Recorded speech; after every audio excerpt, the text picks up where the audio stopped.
Buenos días, estimados compañeros, y bienvenido al webinario Aplicación del enfoque de curso de vida en los programas nacionales de inmunización.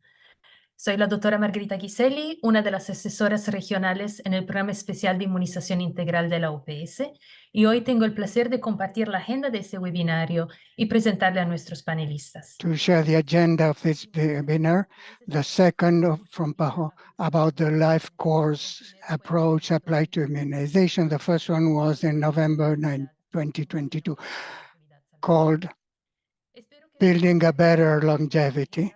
I hope that this webinar will offer the opportunity to how to apply the principles of life course to our region's immunization program. Before introducing our presenters, I would like to share some instructions. Today we have simultaneous interpretation to Spanish, Portuguese, and English. Please choose your preferred language at the bottom of your screen where you will see a little globe. If you click there, you will have the options to choose your preferred language. At the end of the presentations, we will have a Q&A session. So please send your questions to the Q&A tab in the lower part of your screen. First segment of presenters. First of all, Dr. Daniel Salas will address some opening words. That's after Dr. Vega will speak with a general introduction to the life course approach, and this information will provide the framework for what we will hear. And finally, I will present a summary of the key points of the technical document with specific examples for the implementation of these chapters on the daily approaches of EPA management. So I will hand the floor to Dr. Salas for his opening words.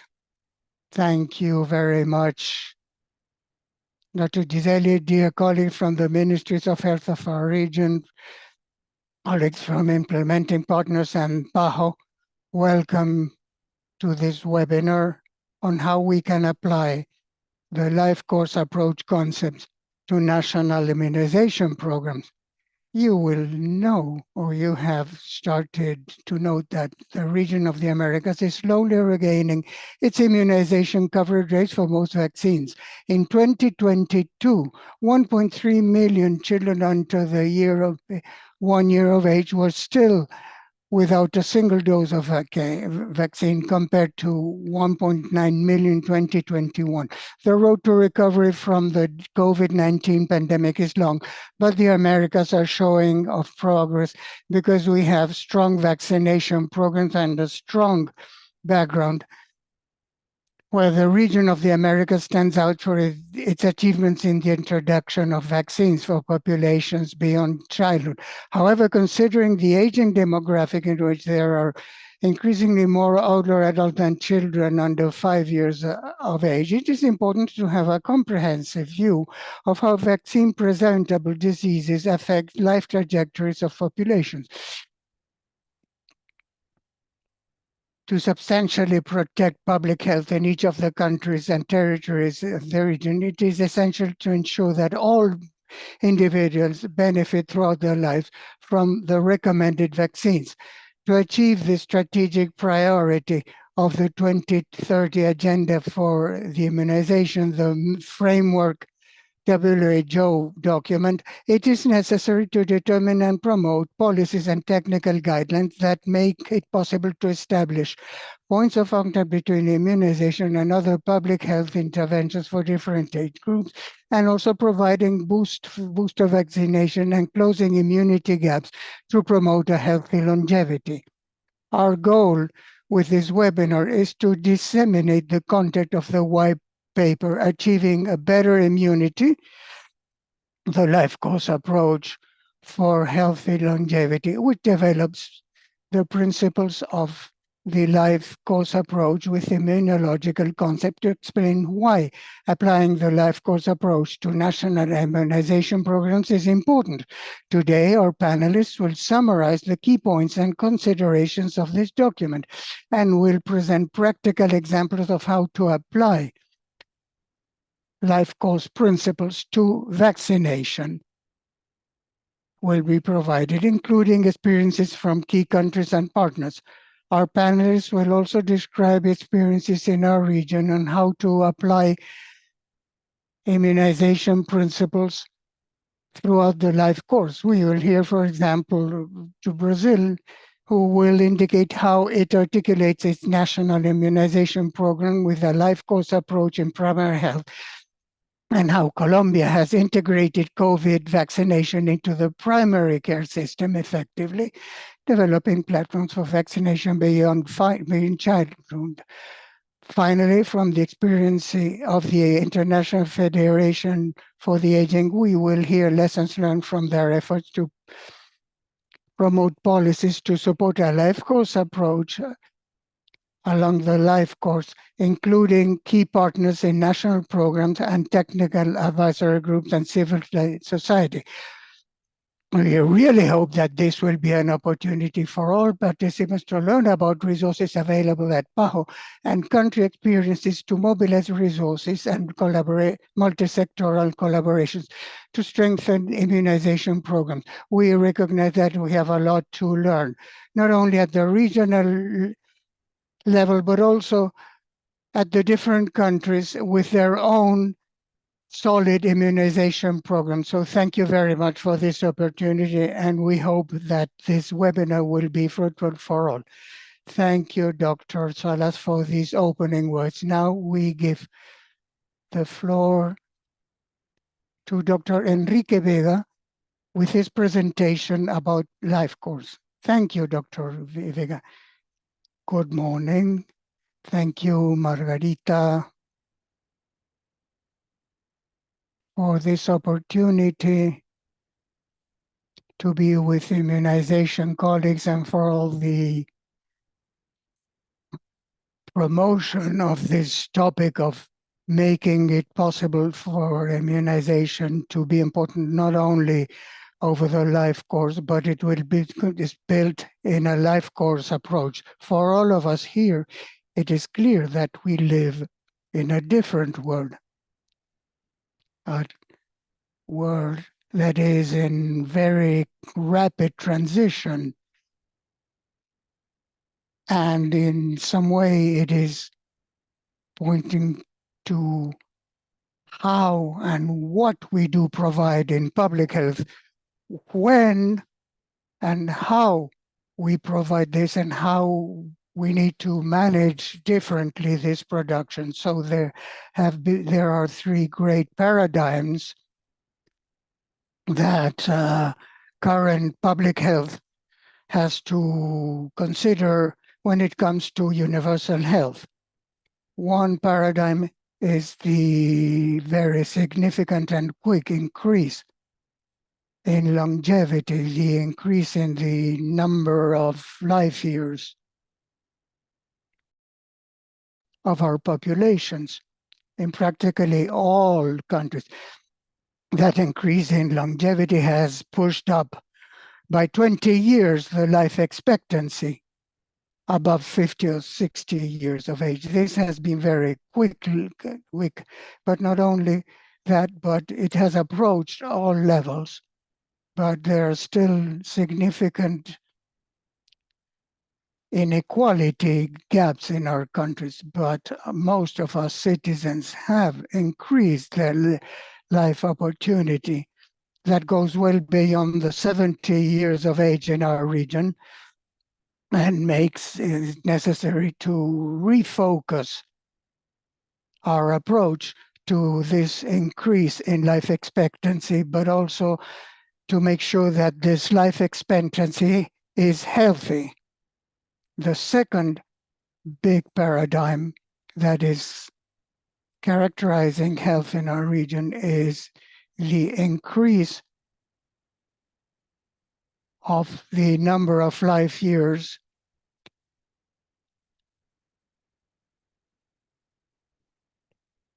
lived with one or more diseases and increasingly important risk factors. Unfortunately, many of those additional life years goes hand in hand with the presence of diseases, not only in the great increase in the prevalence of chronic diseases, but also many infectious or communicable diseases that cause death. And we are not able to cure these diseases. So people don't die by diseases per se, but live far longer with infectious diseases and with more demand for health services for many more years. And the third fundamental factor is the increasingly clear relationship of health with development. For very long, we have been approaching health as a challenge or as a factor determined by the socio-economical status of citizens, but also health now we see that is able to determine the human and social and economic development of human capital in our countries. And so it has become clear for us that today health has to be considered as a tangible resource of human development. It is a resource that is built. It has to be built. We are not born with a health budget, so to speak. There's a genetic component that determines how we act along our lives and how we implement actions that determine the daily construction of health. And this is fundamental to achieve the result we want.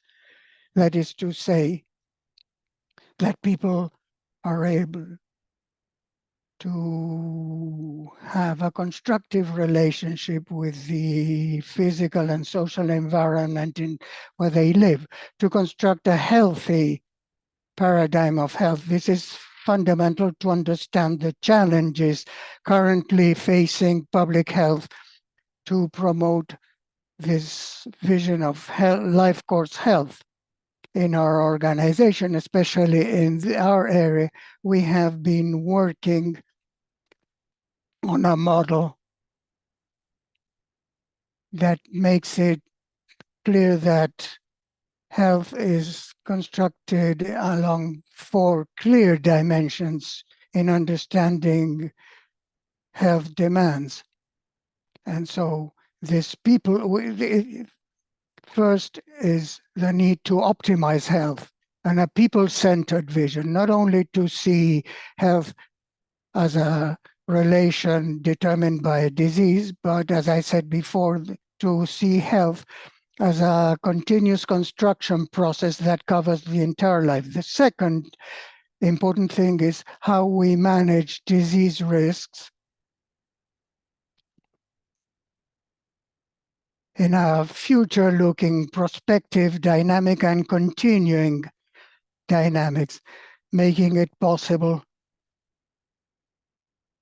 to avoid any fragmentation into the approach of health covering many diseases and risks that have a big influence in how we focus attention and the continuity of healthcare associated to that holistic care in a clearer way. The third thing is the capacity, how the health services and integrated services favor the capacity of people and the population to absorb on a positive basis the opportunities associated with the social dimensions of health, also reducing the barriers for those determinants of health and their impact in development and capabilities. And fourth is how we promote the participation of individuals, how we promote agency and the capacity of people and populations to participate in health decisions and to do this in a positive and proactive manner in the development of that continuity of care. over the life course, and ultimately to make those processes come true, it is fundamental to recognize health not as an inborn quality with which we are born, because we make mistakes, and if we have unhealthy lifestyles, our health will suffer. We need to avoid those lifestyles and those conducts, because if we avoid them, we will contribute to the maintenance of health. But we also need positive actions to build up that health and to maintain that construction systematically over the entire life course. Life, as well reflected in the life course approach, contains critical moments, transitions, and fundamental risks at some point. That requires a fundamental capability to have a positive outcome in health, but we also need to consider other principles, such as life is strongly linked to the decisions taken about health and the capacity of others to develop their own life. This is closely linked to what we are doing in implementing this life course approach at our organization, because we are considering precisely immunity as a capacity that is constructed all over, along all the life, not only to prevent some specific diseases, but also to optimize the individual's capacity to have health. This is essential. We are completing a scheme based on the different moments in our life course when we develop immunity at the most important moments of life. By doing this, we are not only avoiding specific diseases, but we are also building the capacity that allows those individuals not only to avoid becoming ill, but they promote their health potential, not only in health, but also their human development potential. This is fundamental for us. The immunization program is being very innovative in this approach to allow our countries to maximize our potential within the possibility to reach all citizens with universal health. So I am very grateful for this webinar and for the opportunity to be here and to be able to show today the concept that is reflected in the specific life course approach. Thank you. Thank you very much, Dr. Vega. Now we go to the summary of the technical document that has been published in English, Spanish, and Portuguese a few weeks ago. So I hope that you have all had the opportunity to read it. But here we summarize the main points of that document, and we see one of the practical examples for the application of immunization over the life course in the daily activities of EPI managers. As Dr. Vega said, in the world, life expectancy has increased by 20 years in the last 50 years, but this increase in the number of years does not correspond to the number of healthy years. Maybe some people live up to 80 years of age or more with bad health, so they don't take advantage of all the opportunities that those additional years could provide. In the Americas, we are in a very particular situation, not unique to us, but it is new for us. As you can see, in 1950, there were many more children under the years of 5 years in our region than adults of 65 years or more. But in the last few years, starting in 2017, this trend has reverted. Now we have more individuals of 65 years or more than children of 5 years or less. The immunization, the EPI was created to reduce the childhood mortality rates by vaccine preventable diseases. So it is important that the national EPI be reorganized to provide vaccines to all individuals at all ages, especially recommended vaccines for maximum benefit at different ages in terms of prevented diseases. Among different generations, mothers, children, and communities. Especially we are in a post-COVID moment, and we have to start to think how to restructure the EPI for benefits for all and not only for children. So immunization over the life course. This is an approach that considers immunization programs as public health interventions that can be adjusted depending on the country needs, their priorities, their demography, their epidemiological situation for different life stages to favor the immunological aptitude. That means maintaining the immunity system capacity to generate appropriate responses and to minimize the impact of immunosenescence, and we will define this, and to protect others that cannot be vaccinated, and to minimize the mortality and mobility load burden.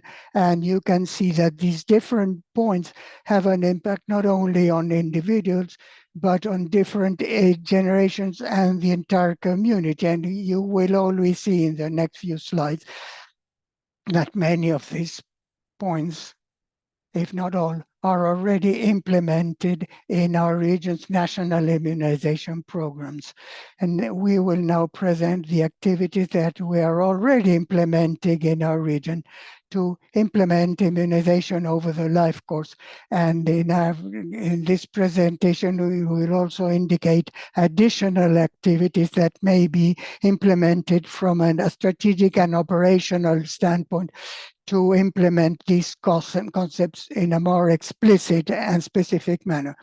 First of all, to favor immune fitness, depending on infections, vaccines, and environmental exposures. Our immunological system increases the resistance of our bodies vis-a-vis pathogens.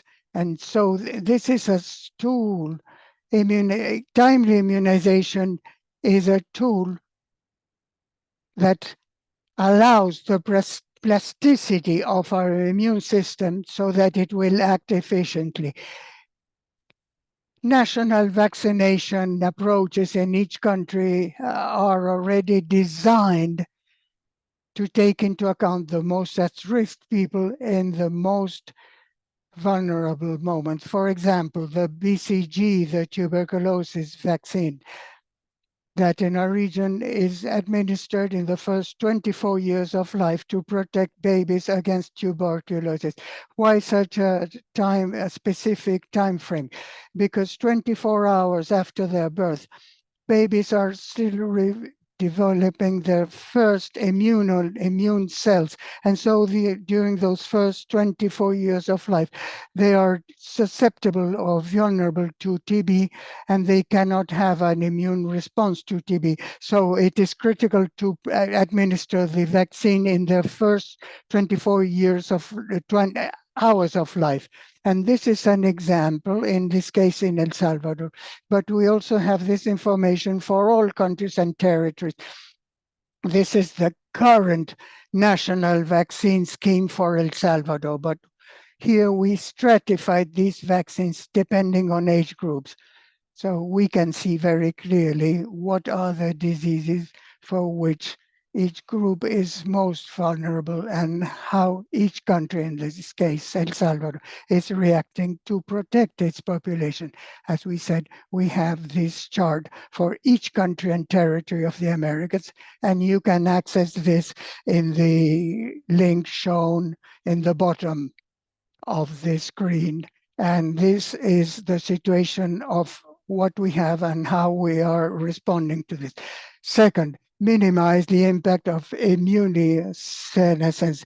That is to say, the biological changes during aging that weaken the immune capacity of people, because over the life, the immune system capacity is reduced to react to pathogens, which increase the vulnerability of people to diseases for which they have already been vaccinated. And if we add this to the chronic diseases and the presence of pro-inflammatory cells that are developed during aging, we have an interaction that can provoke medical problems that would be more serious in older adults. The life course approach recognizes that vaccines reduce the immune vulnerability that happens with aging, and they also contribute to prevent the development of chronic diseases. A classical example is the polio vaccines that prevents acute flaccid paralysis, or the HPV vaccines that prevents uterine cancer over the life. We have clear examples, but here we are linking this to the aging process, and especially when there is this decline in the immune capacity. Booster doses can close these gaps. Yeah, we have an example of vaccination against tetanus. After having acquired the disease, there's no natural immunity. So it is important to apply this vaccine every 10 years to be able to keep the immunity. So we could also vaccinate people who perhaps for one reason or another are reluctant to receive the vaccine. So we have to really spread the word about the benefits of vaccination in the communities. Maternal vaccination is a classical example in which a vaccinated mother transmits the antibodies to the baby's immune system, which is in development. And then during 6 months, the baby is able to defend himself or herself. So another program is the DTP vaccine, the DAP vaccine, which is administered during pregnancy. And it prevents up to 95% of hospitalizations and deaths. So there's a clear benefit, it's a clear connection between these vaccines and mortality. So it is important to see maternal immunization and child health as a continuous process to benefit both of them. And then there's another point, how to minimize the mortality burden in each community through vaccinations of the most vulnerable populations. For instance, the COVID vaccination is a classical example. We all know, during the pandemic, we vaccinated adults, pregnant women, people who had immune problems, and then this way we prevented the development of infections and mortality. So by protecting these people through vaccines, we reduce the morbidity rate in the entire population, because these are people that contribute to a great extent to the mortality in the population. So one way or another, in all the immunization programs in our region, we're including these vaccines, perhaps not under the label that is exactly the same for each one of them, However, what do we want to do if an immunization program wants to advance within this framework of the life course? What are the national strategies?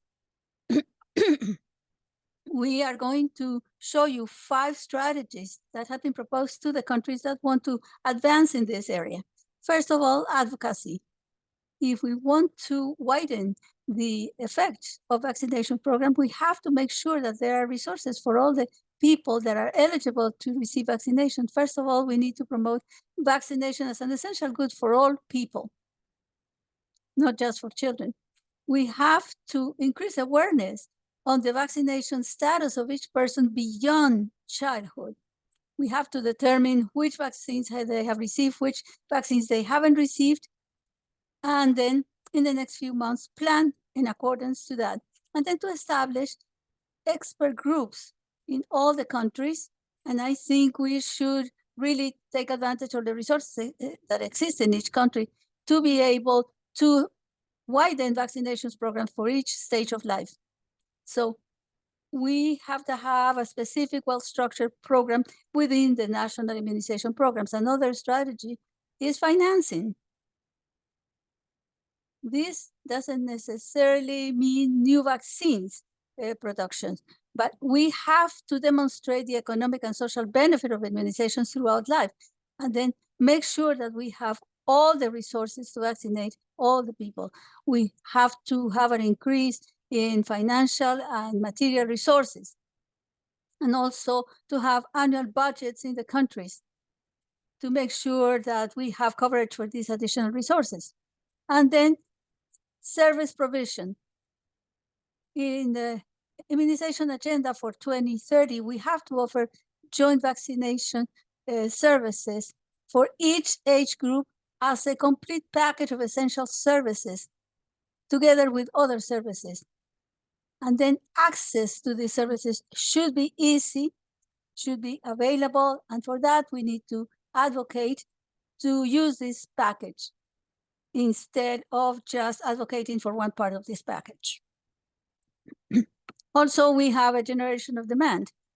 If we want to increase acceptance and demands for vaccines in all of these age groups, and then we have to determine the eligible population, we have to make sure that we talk to the public, to health workers, to make sure how we can present these vaccines to the population in the best way. And of course, this implies training for healthcare providers about the benefits of an immunization approach throughout life course, and then the daily interactions with all of these pathogens.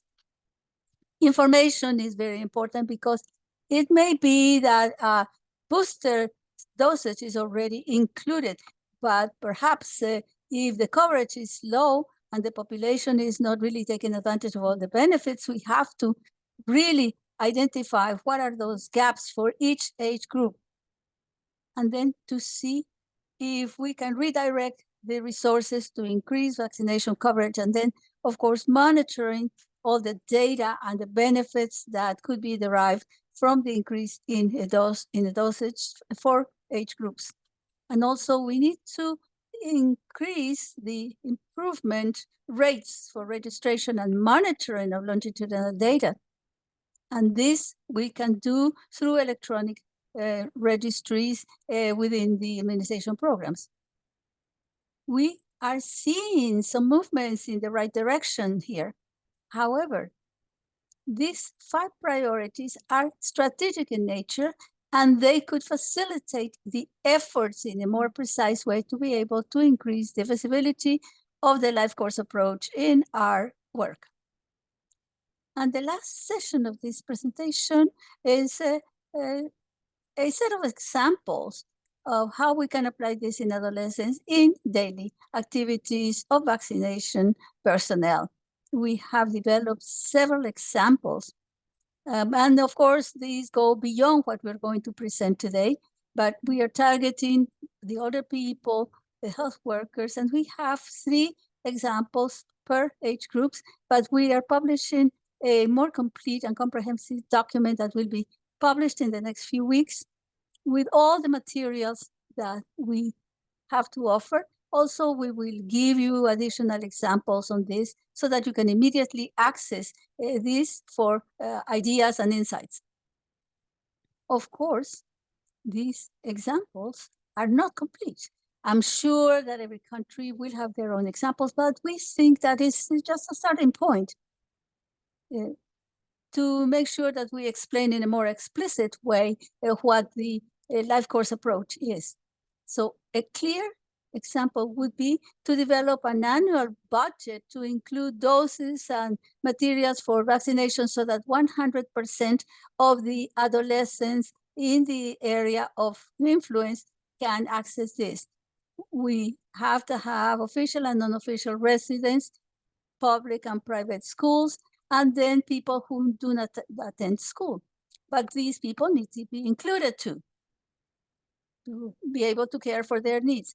Also, we have to find resources and provide resources to implement vaccination services and recovery for all adolescents in a transition period, especially when the child is beginning primary school or secondary school.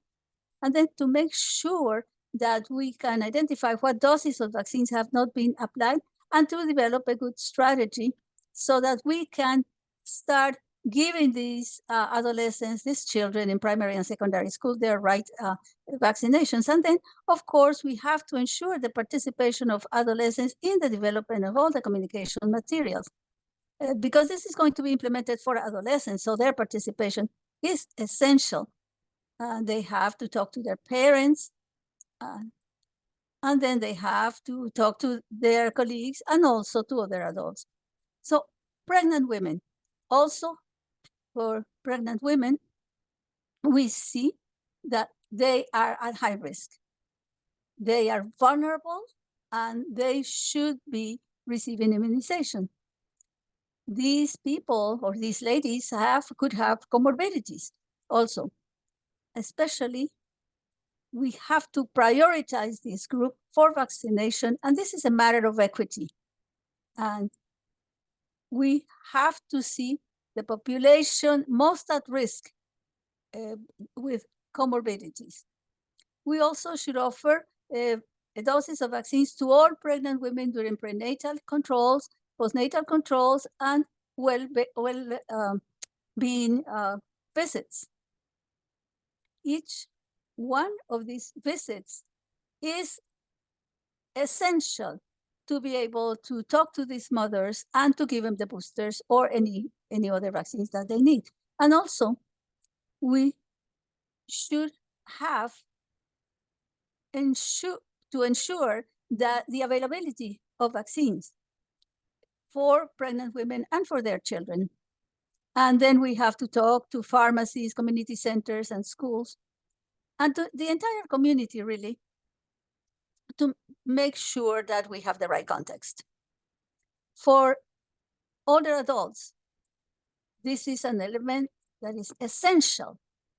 They have to have access to vaccines. We have to offer access to vaccines and other essential services in accordance with the age of the patient. If we do this, the acceptability of the vaccine may improve. Also, this population has to have access to services in hospitals, rehab centers, and residential areas in the long term, so that they are completely protected. And then if we see immunopreventable disease outbreaks, we have to really go with vaccination as a response to make sure that we close this gap as soon as possible, to make sure that we lower the mortality and morbidity in this population. And then finally, health workers. During the pandemic, we saw that many good practices were implemented. There were requirements for the prioritization of vaccines. And then, of course, we have to make sure that we consider occupational exposure in these cases. However, we have to consider the place of work of all of these people? Do they work in intensive care units, in neonatal care unit, medical care, or emergency care? So this is essential. As we have seen during the pandemic, we also have operational procedures that were standard to deploy the vaccination during health emergencies. And then in the next few months, or when we have another emergency, we know exactly who needs to have the vaccination, who needs to have the booster, etc. And then finally, as we have mentioned many times, we need to encourage health workers, not only people who are in charge of applying vaccination, but also health promoters and patients, and then among peers. And this is the end of this presentation. Here we have presented the essential elements. You can download this document, and in the document you will find many more examples to give a context to all of this information that I have relayed to you today. And this is a document that has practical example. We will have a document that will be published as an access and as an annex in 4 languages together with this document. And then this is my key, or are my key messages. These are my key messages. Here in 2024, our situation has changed in the global and regional level. We need to readjust, to reorient our immunization program so that they can close immune gaps in each age group, and they can give the benefits of vaccination to all people. If we want to continue with this strategy, and if we want to have this life course approach, the health services need to pay special attention to national programs to see if they can invest the resources in focused interventions and to have a wider impact depending on the epidemiological situation of the country. And then, as Dr. Vega said, we are working on the vaccination programs within the approach, but we have to, more than that, maximize the benefits of immunization.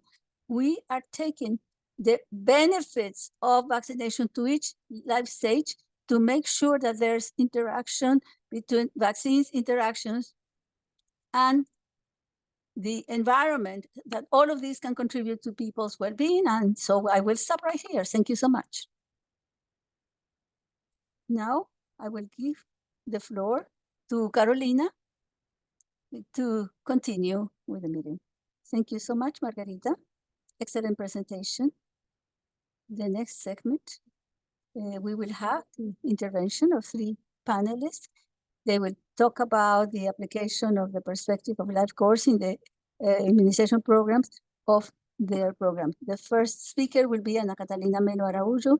She's a nurse with a master's in health evaluation, and she also has a degree in health management and health evaluation, and she works in the state of Pernambuco's health secretariat, and she is the leader of the coordination and immunization within the National Immunization Program in Brazil, where she coordinates important processes, and she works on the laws applying to the vaccination programs in the country.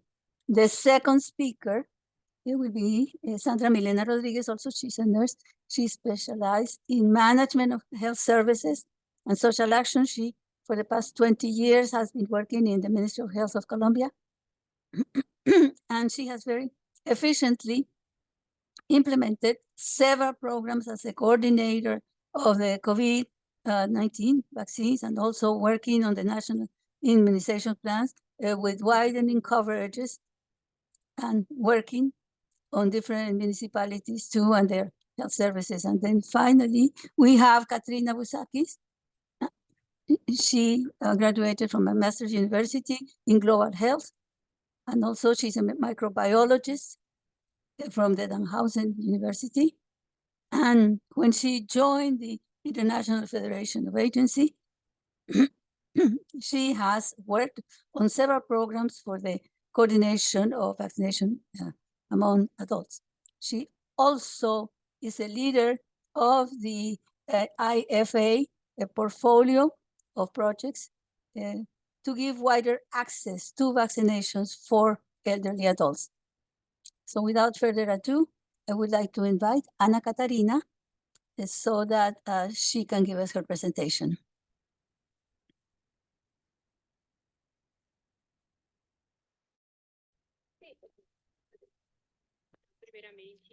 Before anything else, good afternoon. I am Ana Catarina. I am coordinating the scientific incorporation and immunization in Brazil, and I'm here representing the director of our department, and I am very grateful to share Brazil's experience here with you.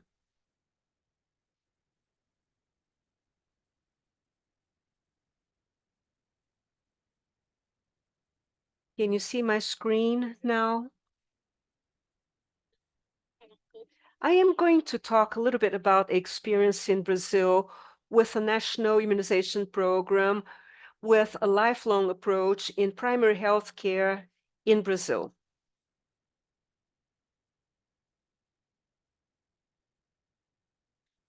Brazil, as you know, is a huge country with continental dimension. It's the third in territorial extension in the Americas and is made up of 26 states and the federal districts with more than 5,000 municipalities grouped in 5 regions. And it has 11 Brazilian states with 10 South American countries in their border with about 215 million inhabitants.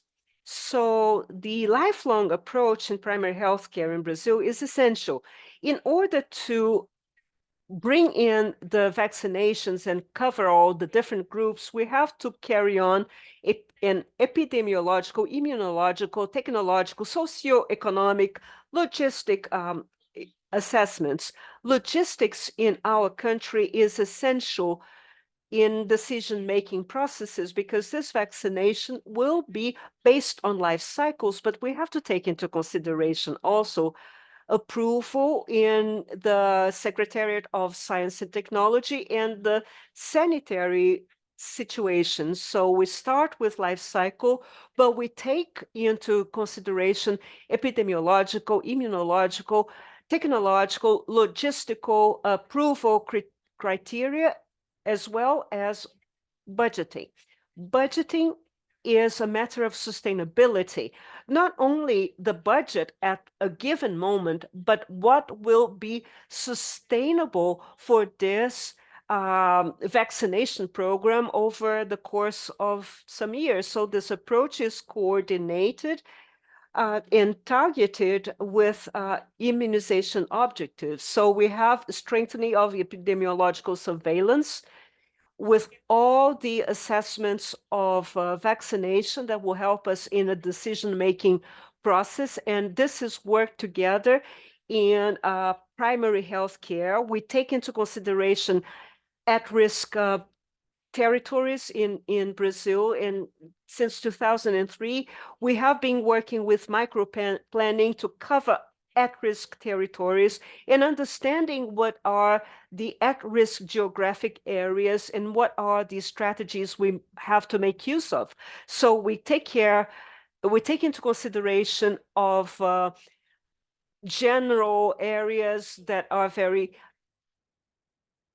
differentiated. We have an area where there's vaccination coverage, but not in a very homogeneous matter. We have to assess what are the risk factors of the at-risk groups, and we base this on micro-planning in order to carry out high-quality vaccination actions.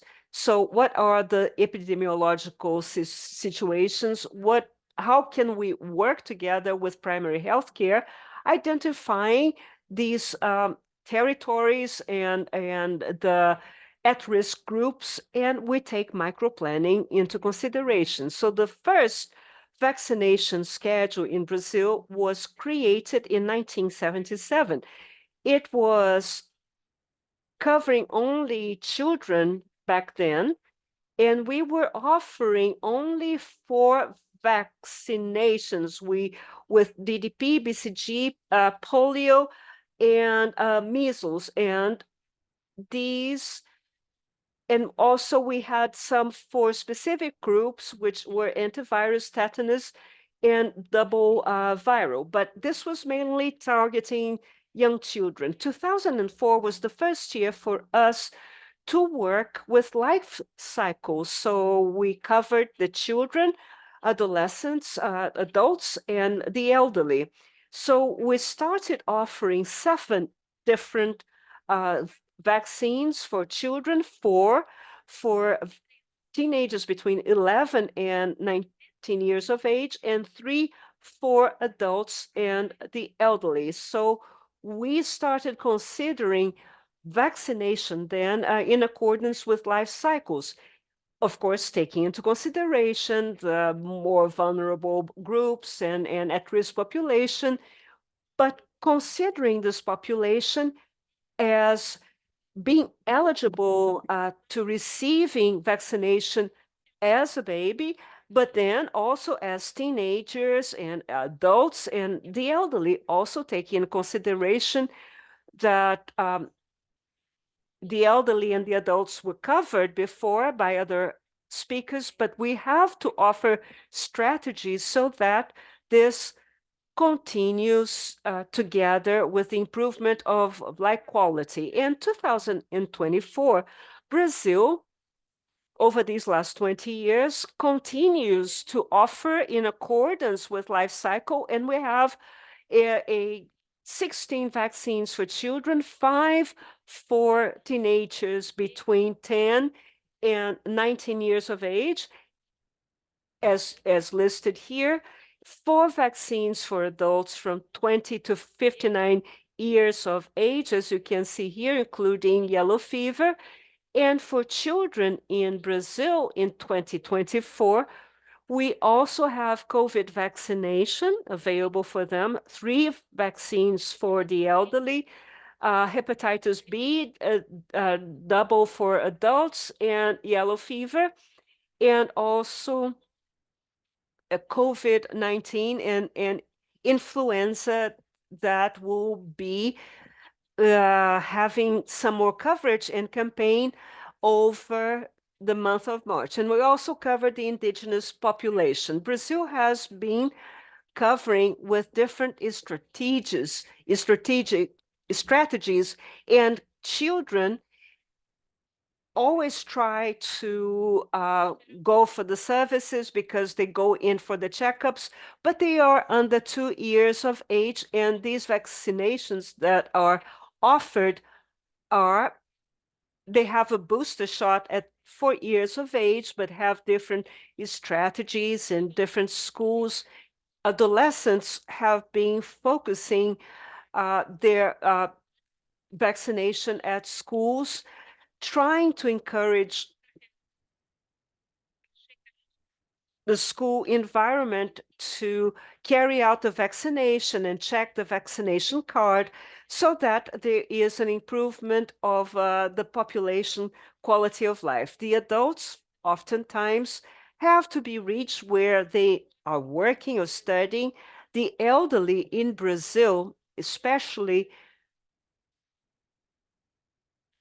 due to flu vaccination campaign, is carried out in primary health care units so that we can offer, in addition to influenza, other vaccines like hepatitis B for the pregnant women.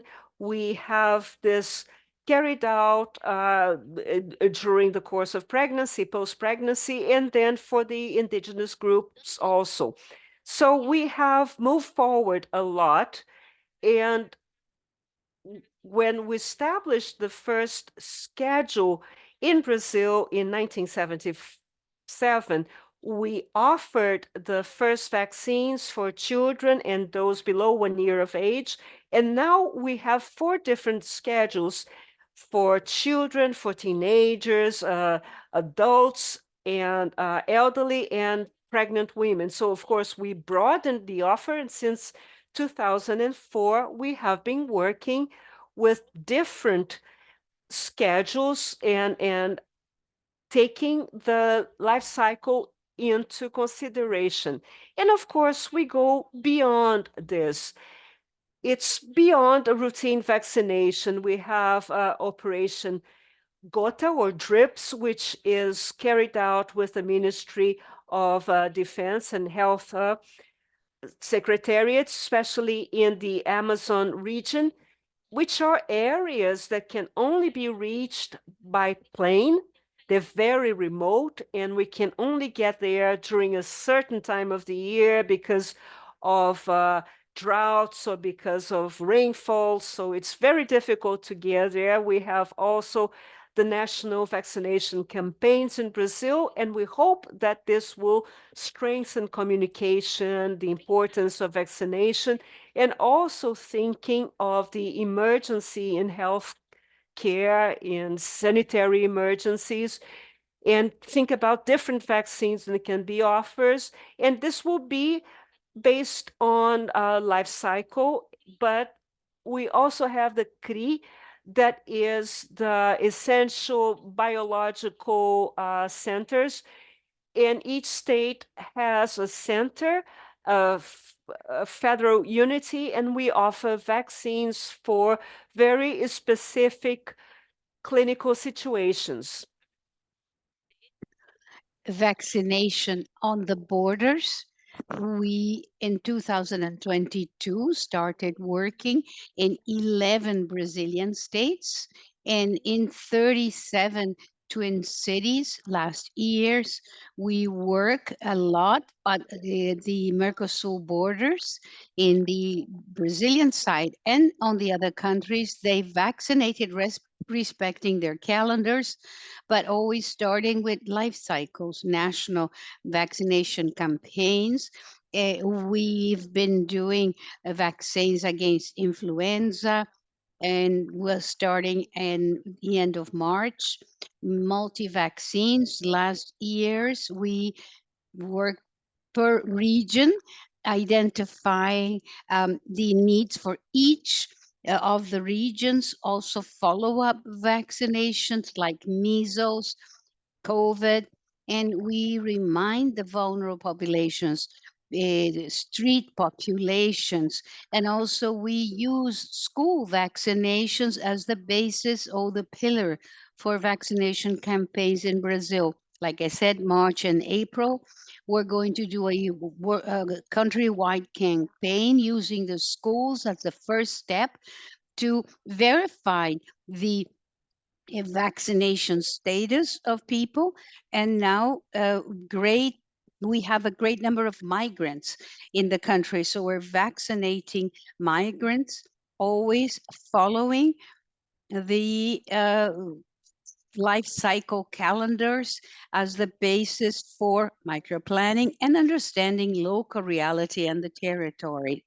And in fact, we have the strategy. We recommend, our calendars are modeled on life cycles, but the results have to be monitored. We have to assess the impact of vaccination.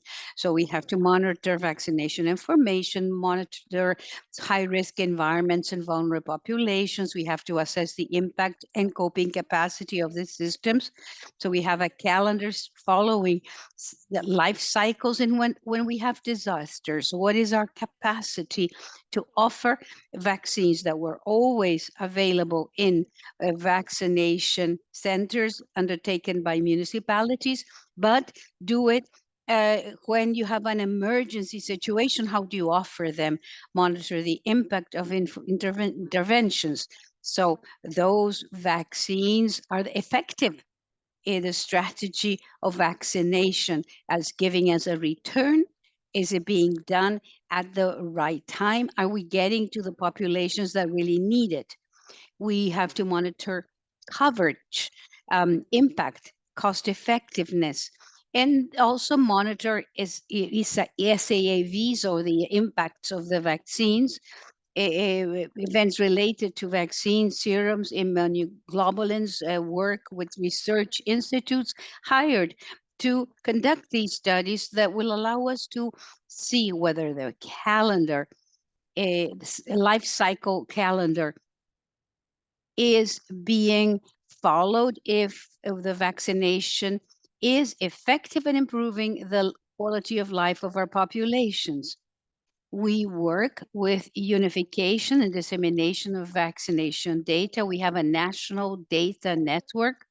So whatever system or place where the vaccine was given, be it at primary health cares, in PNIs, or systems that are municipal. The recommendation is that they follow our rules and that they send the information so we can assess what happened, and we can identify whether the recommendations using these life cycle calendars gave us effectiveness. And we will monitor through panels, indicators, dashboards. We register individuals in the vaccination campaigns for 2024 for flu and polio. We are going to work with a nominal registration to find out if if individuals in fact received the vaccines. The work has to be integrated. The Department of Immunization, our CETAI, our committees, follow-up committees. We follow PAHO recommendations, CDC, other institutions, the Secretariat for Primary Health Care, Special Secretariat for Indigenous Communities, also a medical association, and we also have control organizations. The challenge of immunization coverage in Brazil, we've seen a reduction. Professionals don't have enough knowledge about that. How can we continue having homogeneity in the coverage? We do have coverage, but we have to understand what the territory is like, so we see how the coverage is in fact working, see the different risks. Sometimes we don't have qualified information about the safety of the vaccines. Sometimes when anti-vaxxers, all the media, social media, give wrong information, we need to monitor cases very quickly, and we have structures of vaccination services to meet the demands of the country, understanding the realities of the country, which are different. We talk about extend the time in which people can be seen. In some places this works well, in others not. In others, to vaccinate teenagers in school is enough. In other places, you need to work with also health clinics. So the offer has to be, or the supply has to be in keeping with the reality. With women that are working, they were the ones that took children to the health clinics. And now these mothers that also work in the informal sectors cannot take children to the clinics. So these services have to be restructured in keeping with the needs of the population. In spite of the challenges, this is a pentavalent vaccination coverage from 2022 to 23. We've seen an increase in the vaccination coverage in Brazil. So the investment in the organization of information systems working nominally and has shown that training, the resources, improvement in communications, is strengthening calendars. We have an official site of the Ministry of Health showing the availability of vaccination calendars with guidance in terms of how these vaccines work. And this has improved coverage in 2022 is the blue bar, 20 3 is the orange. All units have shown an increase in the coverage. This one is pentavalent, and the second diagram shows polio vaccination coverage. And you see that there was an increase in all federal units. The base was our national calendar for vaccinations. It's very broad and follows the life cycles as we offer vaccination to the population as a whole. Thank you very much. Thank you, Ana Catarina, for your presentation. Now, next presenter is Sandra Milena Rodriguez. Good morning. Allow me to share the screen.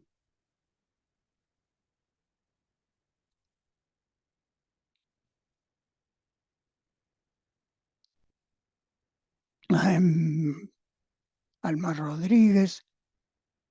I'm a nurse, reference of our health ministry in Colombia. The idea is to present our experience in COVID, to integrate the vaccination plan against COVID-19. And we had a synergy with primary care services that were already developed in the country. The life course approach in health policies in Colombia is being positioned. In 2016, we published a public policy of comprehensive care, which has a cross-cutting life course approach. So we have to position that approach in operationalizing those specific actions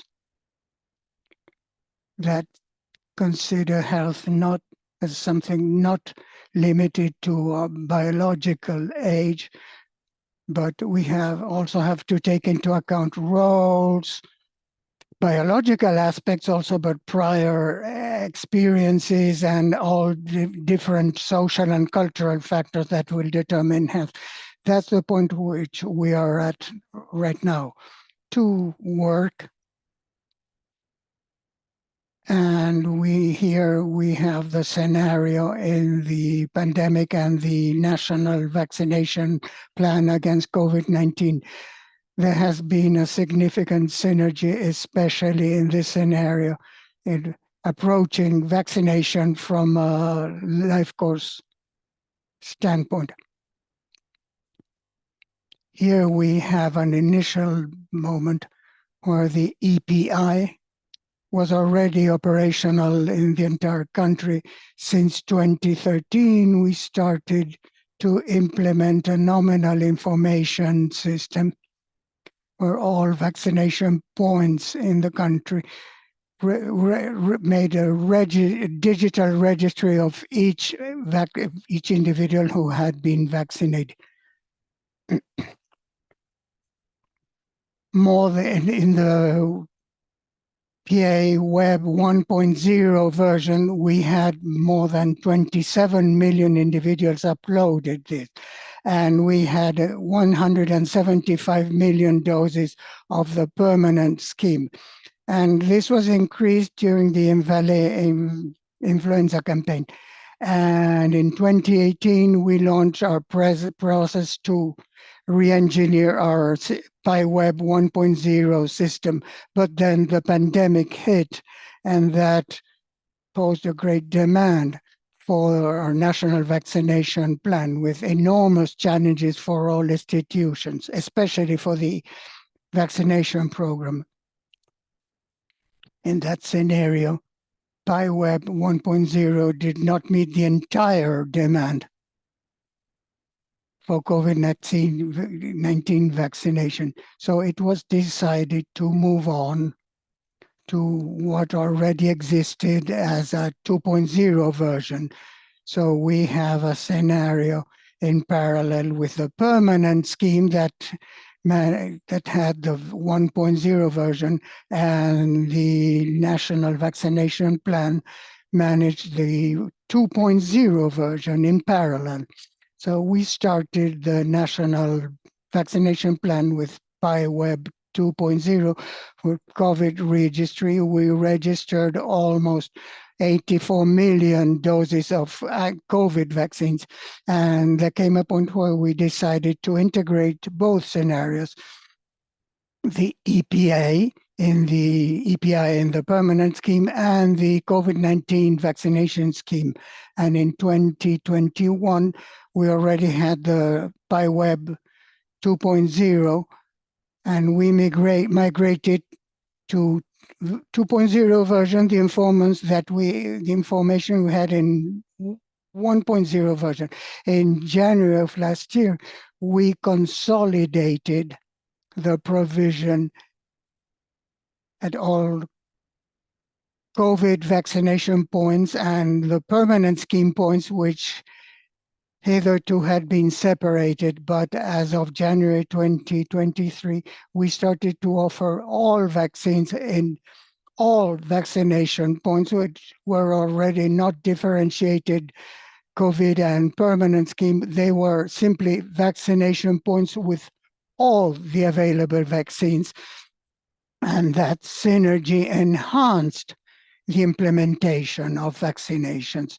So we had opportunities where an elderly person that came with his or her family, we started working on the concept of vaccinations as a family-oriented thing and not only individually oriented thing.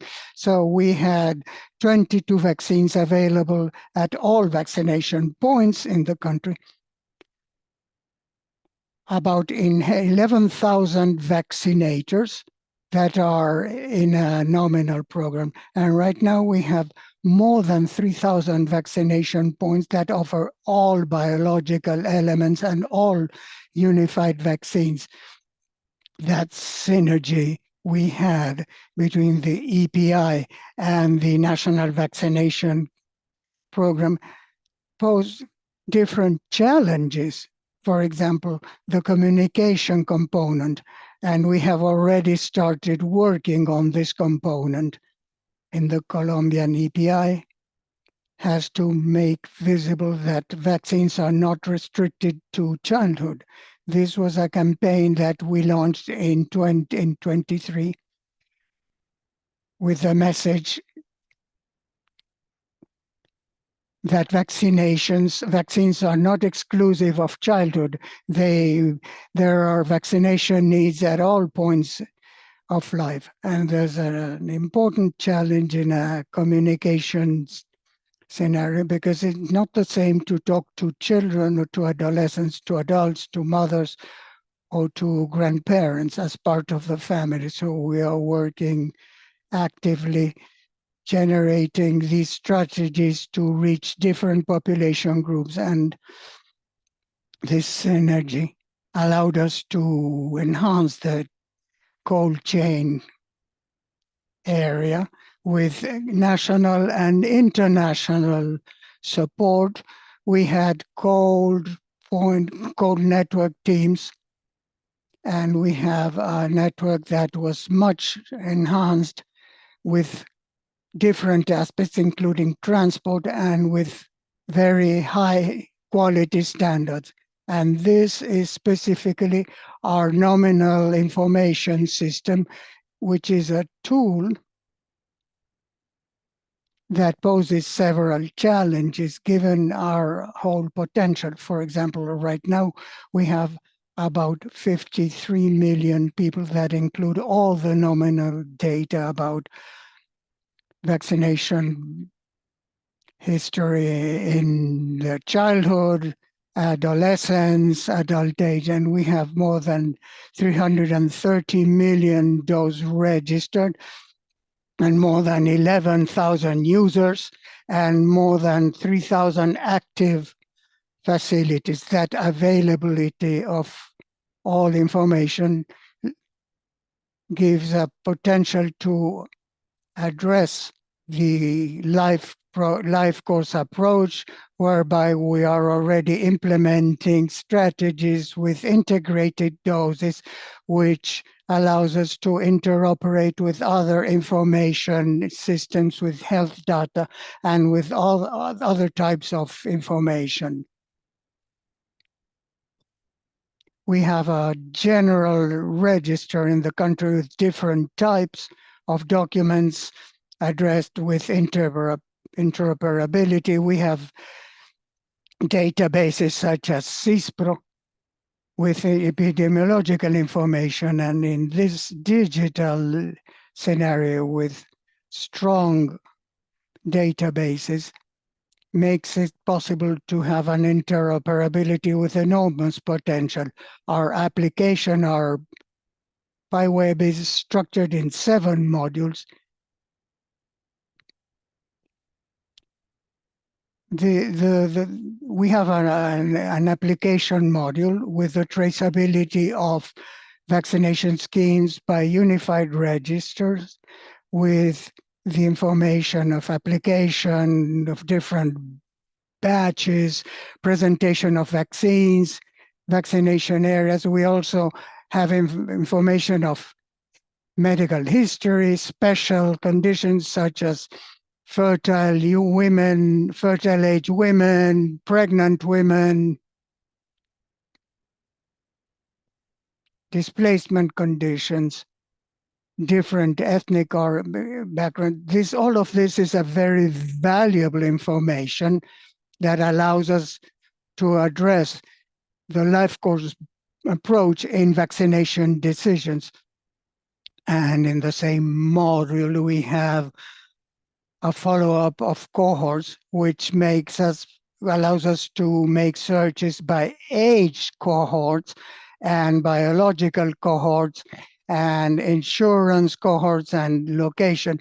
The application can give information about the number of children being vaccinated, or if there's an approach to ensure a population to determine the demand, and also a variance of location with a great potential to address the life course. Then there's the interoperability for basic personal data and insurance. And this reports module, the 2 green highlighted apps are the ones that are active now. The report module makes it possible to trace these programs. We are addressing these different opportunities based in the life approach by identifying special conditions that allows us to determine what are the vaccination needs for childhood, vital cycle, also specific pathologies, also prior reactions in the application of biological vaccines, and also information about transitional conditions of vulnerability, given natural disasters of armed conflict and other differential risk factors depending on the population. For example, the LGBTQIQ+ population, then the induced demand from different actors, insurers, territorial entities, special programs with texts that are very generic, but now are very more specific, given the vaccination demand. And then there's a service offered depending on the differentiated approach, concentrations, schools, trade unions, communities. All of this allows us to manage information correctly by working with other social welfare institutions such as the Education Center or the Social Welfare Institute of Colombia, which allows us to have very good health interventions. We have a long way to go still. We have a very diverse territory with very different needs.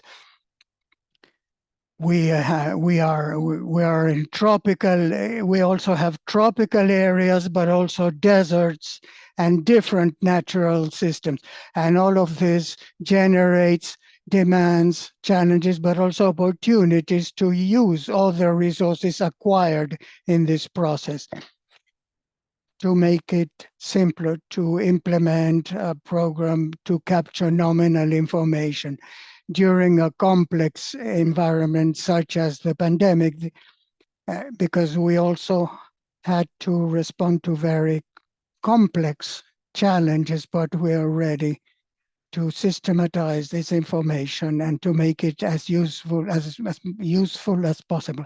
This has allowed us to structure the inclusion of population groups depending on age range, and this allows us to determine what special populations need what specific vaccines, and we also have experience as the inclusion of risk pathologies for influenza COVID vaccines and the inclusion of populations in endemic specific zones such as the endemic yellow fever, such as in different zones, and a specific risk, for example, in the vaccination scheme against HPV in males.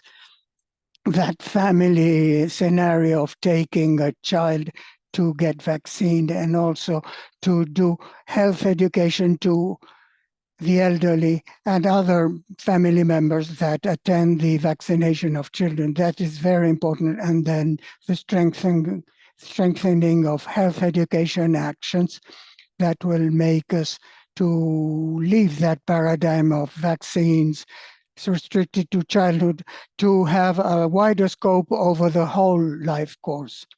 Our challenges and lessons learned, we have to identify key moments where vaccination benefits communities. We have to develop administrative and operational EPI teams, and we have to have administrative teams and operational teams well-trained, and we have to raise awareness and link these paradigms because we need to address this approach. And we also have the opportunity to assess and learn about new opportunities. We have a lot of information. We need to determine how do we start to use all this information to improve the life conditions of all these people. Thank you very much for this space.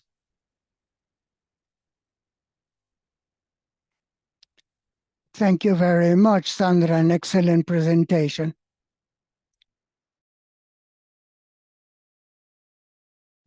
Thank you so much. I'll just take a moment to share my screen. All right. Good morning, everyone. Thank you so much for the opportunity to be here with you today to present a little bit more about the IFA's work on driving policy to support a life course approach to immunization. So my name is Katrina Buzanis. I'm a director of policy and advocacy at IFA. And I'm really pleased to be here with you on this webinar and also to see all the great work that PAHO is doing in driving a life course approach to immunization, but also the great work in Brazil and Colombia. This is a priority of work that is huge at the International Federation on Aging. So I'm very pleased to share a little bit of the work that we're doing. So firstly, I just wanted to introduce the International Federation on Aging for those who may not be familiar. So the International Federation on Aging, or the IFA, is an international non-governmental organization with a unique membership base comprising of government, other NGOs, academics, industry, and individuals in over 80 countries. So we're international, but we are based currently in Toronto, Canada. So over the last 45 years, the IFA has become known as a leading and innovative organization that works across disciplines and sectors toward common goals that improve the lives of older people. And so IFA's mission is really to drive the agenda of the world's aging population so every older person can live their life to the fullest in a society that respects their past, present, and future contributions. So if we kind of think a little bit more about our work in adult vaccination, improving rates of vaccination globally is a priority of the IFA through our Vaccines for Life program. And so we think about vaccination as really a key contributor to healthy aging. And so through our Vaccines for Life program, we've worked alongside committed organizations to address barriers to improving adult vaccination rates in this context. So there's kind of three pillars of action that we frame our work through. And so all of our work in immunization is kind of underpinned by immunization as a core principle of healthy aging, but also through these three pillars of prevention, access, and equity. So prevention refers to prioritizing immunization throughout life as a key pillar of expanded prevention strategies, an essential component of universal health coverage. Access really talks about removing barriers to access for appropriate immunization throughout life to ensure all people are protected and no one is left behind. And equity really looks at reducing inequities in a timely, appropriate, and affordable manner. So just a little bit of background on how we conceptualize a life course approach to immunization, and this is things that the great speakers at the beginning have already covered. So I won't speak too much about this, but we really talk about vaccines as key to fostering healthy aging across the life course, maintaining intrinsic capacity and function in later life, and so we're currently have kind of an unprecedented amount of at-risk populations globally. And so as was mentioned earlier in the webinar, in the Americas, there's a profound demographic change happening, and there are currently more persons over the age of 65 than there are children under 5 years of age. And this is, of course, happening globally as well. So with rapid population aging also comes increasing rates of non-communicable diseases. Additionally, you have immunosenescence, or the waning of the immune system that occurs with aging, and all of these things kind of make older populations more at risk of adverse consequences due to vaccine preventable diseases. So if we think about kind of the status of adult vaccination globally, there's generally poor uptake of adult vaccination. And to take it even further, there's actually, quite poor surveillance in data on coverage and uptake of adult vaccination. So any kind of trends that we see kind of in pediatric immunization or even adolescent immunization, we can think of that being kind of totally amplified in terms of adult vaccination, in terms of if there's kind of gaps in routine immunization in pediatric populations, then in adult populations, we tend to see absolutely kind of really abysmal routine immunization. And so if we take a look at, this is a study that was recently released, which looked at adult vaccination programs across WHO regions. And this study found that 40% of countries worldwide have no infrastructure to provide adult immunization, and 60% of the world's population lives in countries without routine adult immunization programs. So this is quite dire if we think about kind of the things that I've mentioned on the previous slide, the increasing numbers of older people, and their increased risk to many of these vaccine preventable diseases. So there's kind of a number of ongoing and emerging challenges that kind of add to this, which is really, the post-pandemic landscape where we're seeing overburdened health systems around the world, really speaking for the need for health system reform towards prevention. On top of that, we're also seeing really increased vaccine pipelines. So there's kind of more vaccines available now, particularly across the life course, than we've seen in previous moments in history. So this is really adding to kind of the weight that's on governments, on national immunization programs to sort of prioritize vaccination across the life course. We're also seeing a lot of gaps in routine immunization.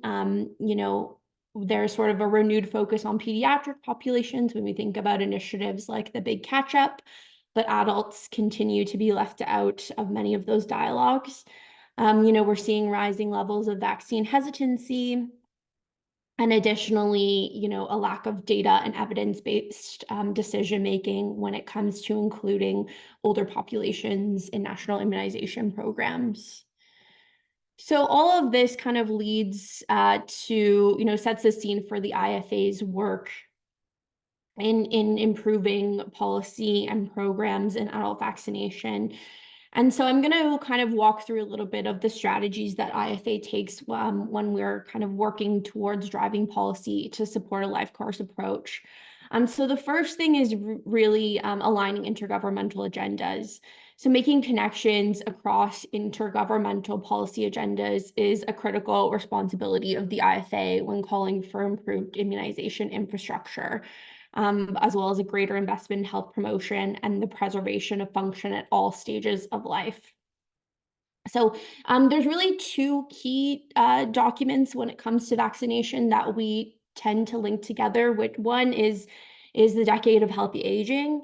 So the Decade of Healthy Aging is a collaboration of diverse sectors and stakeholders that focuses on changing how we think, feel, and act towards aging.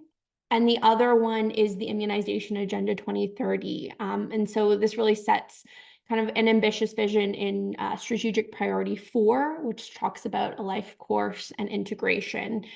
So it really, calls for immunization strategies to respond to changing demographic trends, including improving access to vaccines at all ages by integrating immunization strategies within primary health care.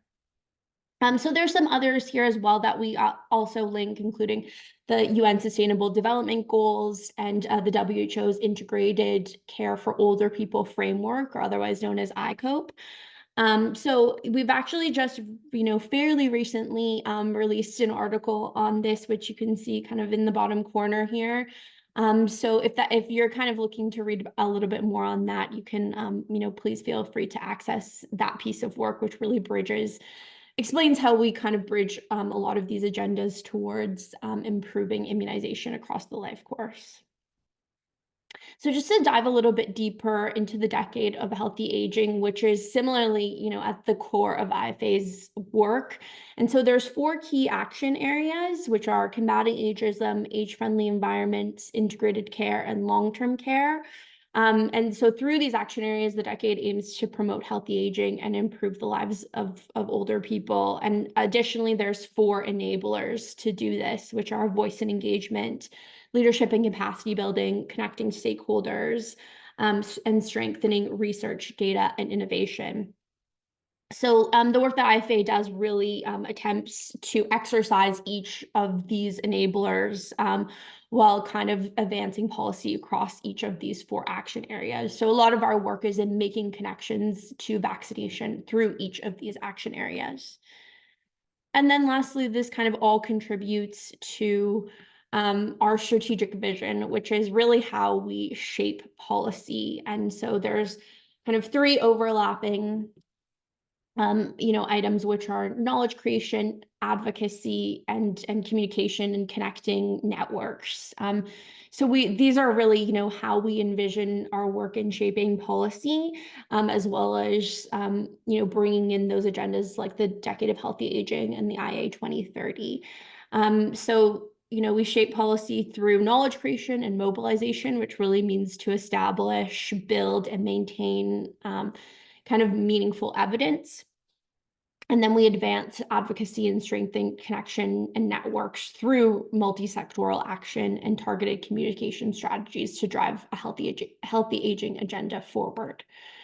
So I'm going to share a little bit of kind of a case study of how the IFA has done this and use kind of these core pillars within a very specific initiative in driving a life course approach to immunization, and that is through our work in NITAGs. So NITAGs are National Immunization Technical Advisory Groups. This is a really key area of interest for the IFA and a key area of work.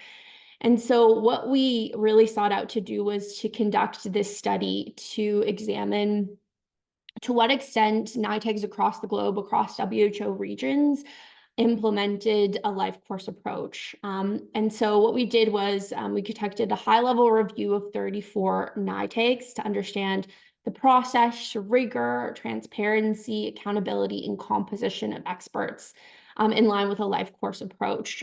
So we did, the audience may be interested. We did have quite a few countries included in the Americas. So some of those are Chile, Argentina, Brazil, Mexico, Bolivia, El Salvador, Honduras. So obviously I can't necessarily go through all of these specific data, but I'll try and highlight some of this data where I can. So for a little bit of background, NITAGs are multidisciplinary country-level expert committees tasked with providing independent evidence-based advice to policymakers and program managers on immunization and vaccine policy issues. And so the World Health Organization has stated that NITAGs are integral to country ownership of immunization programs and have a key role to play as the number and diversity of vaccine products increases. So if we kind of take a little bit of a deeper look into some of the challenges that we were seeing surrounding NITAGs. So firstly, we found that there was a lack of transparency. So there was kind of a lack of information and or kind of refereed literature on how NITAGs were functioning in terms of their governance, their management, and their impact. Then, we found that there was some challenges around the composition of NITAG members. So there's firstly, a little bit of a lack of transparency about the degree to which the composition of members of NITAGs represent a life course approach.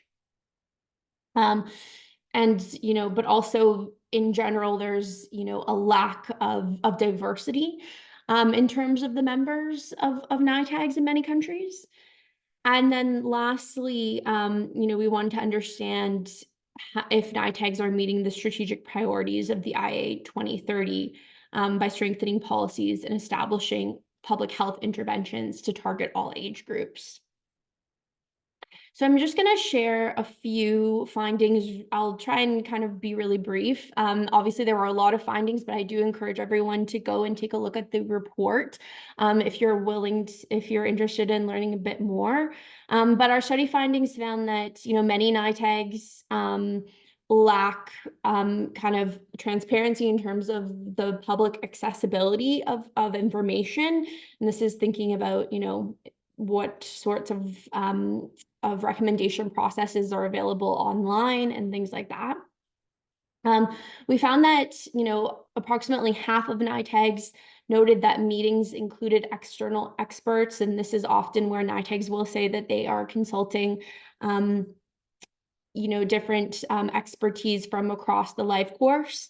However, many NITAGs didn't include civil society organizations in their meetings or in their processes. And then lastly, this is a really important finding regarding membership and a life course approach, which is only France, Canada, and El Salvador had an expert or expertise in the field of aging or adult immunization on their NITAG. And I'll actually note that Germany has just very recently, just a couple of weeks ago, has also been added to this list. They have added a geriatrician to their NITAG members. So there's, a quick update on that. This was a really important finding in terms of, ensuring that NITAGs have the capacity to support a life course approach and the expertise to do that. So just a few final, recommendations that we gathered from this study, which is, we want to call upon WHO to recommend that at least one of the 5 members of a NITAG had an expertise in a life course approach to immunization. We wanted to call upon governments to improve the availability of public information around NITAGs, but also to call upon governments to mandate reporting of conflicts of interest of potential and current members of NITAGs.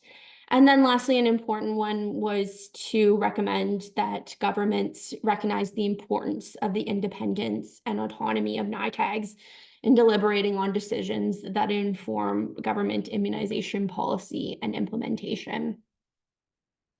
So, this was really important in terms of the knowledge accumulation, which was, if we think back to kind of those three pillars that IFA uses to shape policy, this study was really primarily about evidence generation and knowledge creation.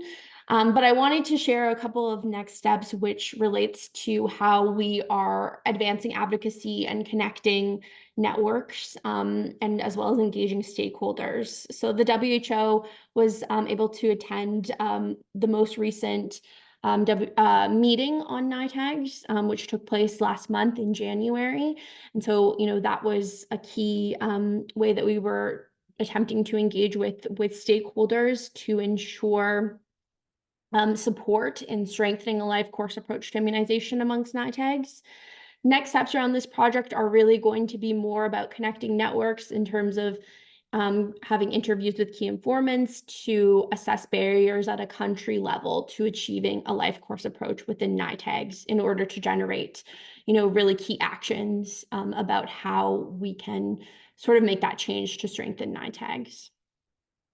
So I just have one more slide, just in conclusion, some key messages is that vaccination has been significantly under prioritized for at-risk adults, despite what we know about the benefits of adult vaccination in the context of rapidly aging populations, increasing non-communicable diseases, all of those sorts of global trends.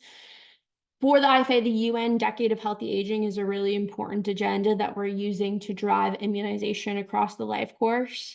And just a last key message is that NITAGs have a responsibility to frame their deliberations through a population health lens and drive forward immunization in the context of the Immunization Agenda 2030, but also in the context of healthy aging. And IFA is doing our part to support in that work.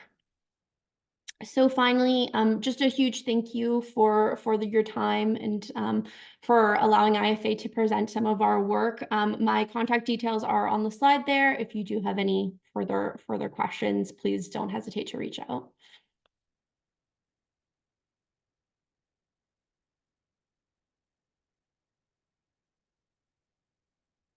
Excellent presentations from the panelists. Thank you so much for sharing your experiences and concrete advances in the application and implementation of the course of life approach. We have a few minutes for some questions. We have 3 questions here. I believe the first one is from Marcela Bernal for Colombia. It says coverage in the second doses and third doses have been increased in infants in Colombia. It is my understanding that coverages were below 50% after the pandemic. This is for Colombia, maybe for Brazil. What have been the challenges to reach the different age groups with lower vaccination rates? And the third one would be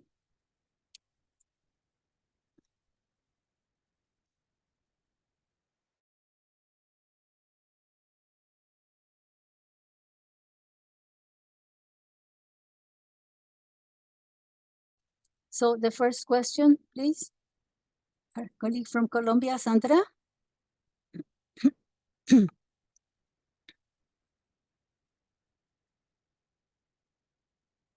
Yes, of course, I'm here.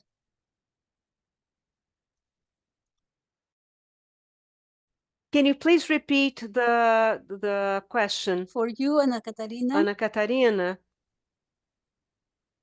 I'm sorry, I don't speak Portuguese. What have been the challenges to reach the different age groups with vaccination rates, lower vaccination rates? Sandra, please. maybe the biggest challenge would be to reach these people. The vaccination of children is available because it covers already all the visitations. But for children, it's fine. But for adolescents, we have to do it at schools. And when vaccination is taken to schools, the better vaccination coverage is best. So adults is a bigger challenge. And when we go where adults are found, the schools, the teachers, people who work with transportation and who can reach adults and go to airports, go to where people work, has helped increase the vaccine coverage because the adults only go for healthcare services when they are sick. So we have to adjust all of this, taking the vaccination to the workplace, but that's how we reach them. So vaccination at school is the best example. Outside of the child vaccination coverage, we see also this coverage being very good with the healthcare of pregnant women. We need to improve the coverage for the adult population. It's improving for adolescents, but the healthcare for the elderly is good because the elderly are accepting of vaccination in Brazil. So what we need to do is improve this within the adult vaccination and making vaccination more available at schools. I'm Sandra? sorry, Sandra, I'm going. Marcela Bernal from Colombia is asking if coverage with the second and third doses has been increased in infants in Colombia. It is her understanding that coverage went below 20% post-pandemic. Yes, of course. I believe, just like all the other countries, we had a great impact in vaccination coverage. We had, of course, some mobility restrictions because of the pandemic, but we are also seeing an increase in third doses. For instance, last year, in 2023, for third doses of the vaccine pentavalent tracer, we closed with 90.1 in the different territories. And we have differential figures, but as a country, we actually closed with 90.1. So I don't know if we have the data. We had descent, yes, a descent. We had a decrease, yes, but we are increasing our strategy and we want to go back to increase this coverage and improve this coverage. Thank you so much, Sandra, for your clarification.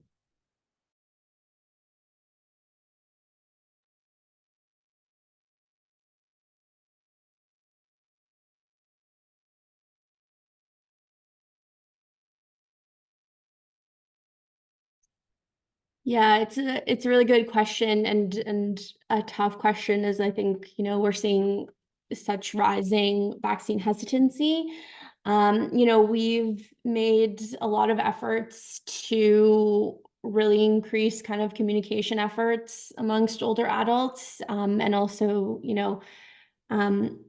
inform programs and communication programs that are working to give older adults information on vaccinations and why it's important and how it benefits them. Something that is really seems to be useful across any context that we've looked at is bringing in trusted community members to deliver this message. So that could be kind of if it, maybe a religious leader or a community member or things like that. But that seems to be something that works really well, is to have kind of local champions that can really support.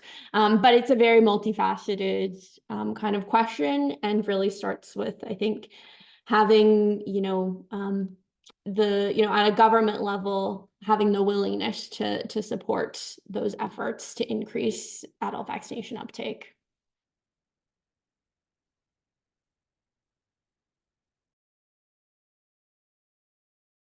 To finish now, since we don't have any time, I will give the floor to Dr. Enrique Vega, who will close this virtual seminar. Thank you so much, Carolina.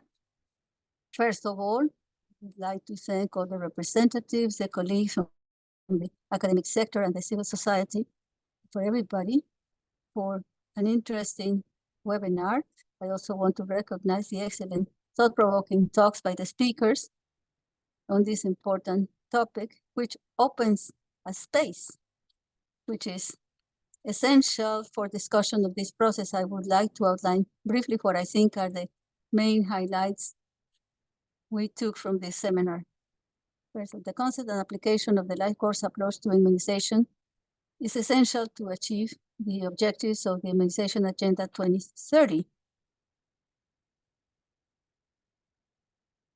which aims, or main results are, to make sure that all the people benefit from recommended immunizations throughout the life course, effectively integrated with other essential health services.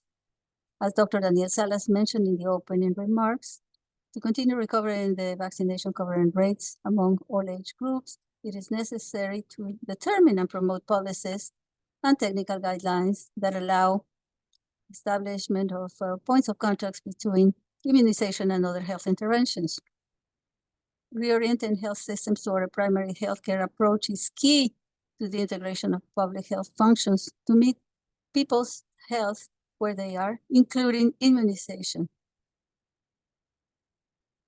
It's as close to the moment in life that is optimal for those people. The goal is to redesign the primary healthcare system so that an individual receives a complete set of care services according to their age and health needs. And to make sure that barriers to essential health services are minimized so that people can have access to essential health care such as vaccination. The technical document provides recommendations that we encourage you to use. It has provided recommendations to promote the integration and strengthen immunization operations for all. The primary objective of these recommendations is to address the health needs of individuals and communities over time, as outlined in the operational framework for primary health care.